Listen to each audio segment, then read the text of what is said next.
భక్తి ప్రేక్షకులకు నమస్కారం. ప్రస్తుతం మనతో ఉన్నారు కోయ గురూజీ పి బ్రహ్మం రాజు గారు. నమస్తే గురుగారు. గురుగారు, ఆరోగ్య సమస్యలు అనేవి పట్టి పీడిస్తున్నాయి ఈ కాలంలో ఎక్కువగా. అంటే ఆరోగ్యంగా ఉంటే ఎలాంటి పనులైనా చేయగలరు, ఏమైనా సాధించగలరు. కానీ ఆరోగ్యమే ఆ మనిషికి తక్కువైతే ఏమీ చేయలేరు కదా. మరి ఇలాంటి సమస్యల నుంచి తప్పించుకోవాలంటే ఏం చేయాలి? అమ్మ, ఆరోగ్యమే మహాభాగ్యం అన్నాడు. ఆరోగ్యం తర్వాతనే మనిషి ఏ పన్నైనా చేయగలుగుతాడు. ఆరోగ్యం లేకపోతే ఇక్కడన్న వస్తువుని తీసి అక్కడ పెట్టేంత ఓపిక కూడా మనిషికి ఉండదు. అప్పుడు ఆరోగ్యాన్ని కాపాడుకోవడం ఇంపార్టెంట్. ఈ ఆరోగ్యంలో కొంతమందికి కొన్ని ప్రభావాలు వస్తుంటాయి. మనిషి బాగా తిరుగుతూ తింటూ వర్క్ చేస్తూ వాడు ఏమి కష్టం చేస్తాడో ఏ పని చేస్తాడో తెలియదు, కానీ వాడు అంత హార్డ్ వర్క్గా చేసేవాళ్ళు ఉన్నారు. తర్వాత దాన్ని లిమిట్గా చేసుకుని ఆ వర్క్ని ఎంత టైంలో చేయాలా టైం ప్రకారం మెయింటైన్ చేసుకుని పోయేవాళ్ళు ఉన్నారు. అంటే ఆరోగ్యాన్ని కాపాడుకోవడం కోసం.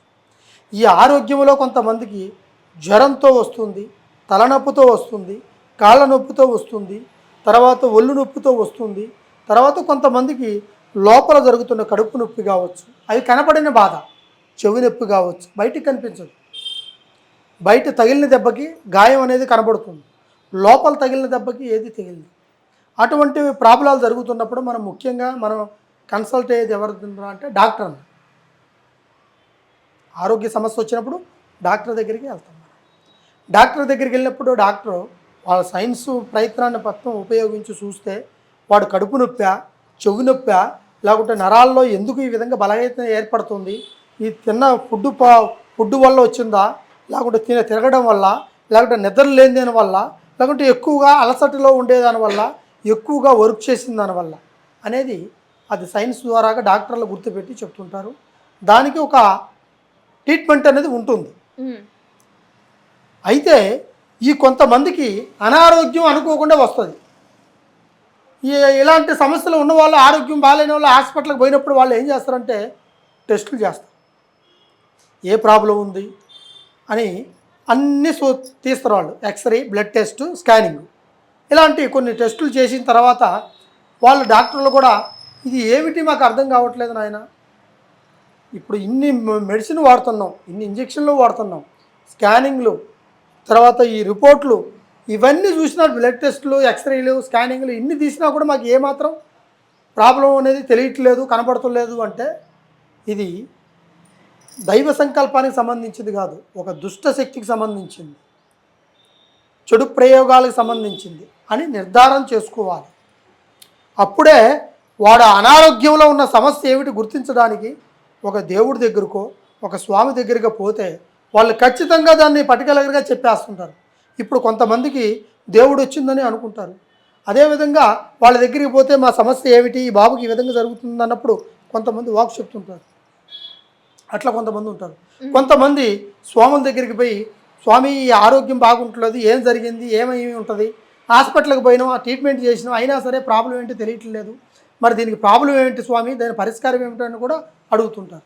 అట్లా మీకు కొంతమందికి చిన్న చిన్న ప్రాబ్లమ్స్ ఉంటాయి. ఇట్లా కొంతమంది కొన్ని సిమ్టమ్స్ ద్వారాగా తెలియకుండానే వాళ్ళకి జరగరాల్సింది జరుగుతూనే ఉంటాయి. కొంతమందికి ఆత్మబంధన కూడా జరుగుతుంది. అంటే ఇవి స్థానాల్లో కొన్ని చికాకులుగా ఉన్నప్పుడు, ఇంట్లో మనం దాటి ఎక్కడికైనా పోయినప్పుడు, ఎటో పోయి ఎవరింటికో పోయి వచ్చినప్పుడు కొన్ని చిన్న చిన్న సమస్యలు జరుగుతుంటాయి.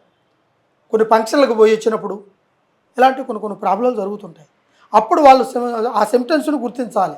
ఇది అనారోగ్యమే అనుకోవద్దు, ఆరోగ్యంలో పుట్టిందేనే అనుకోవద్దు, అది నిర్ధారణ చేయడానికి లేదు.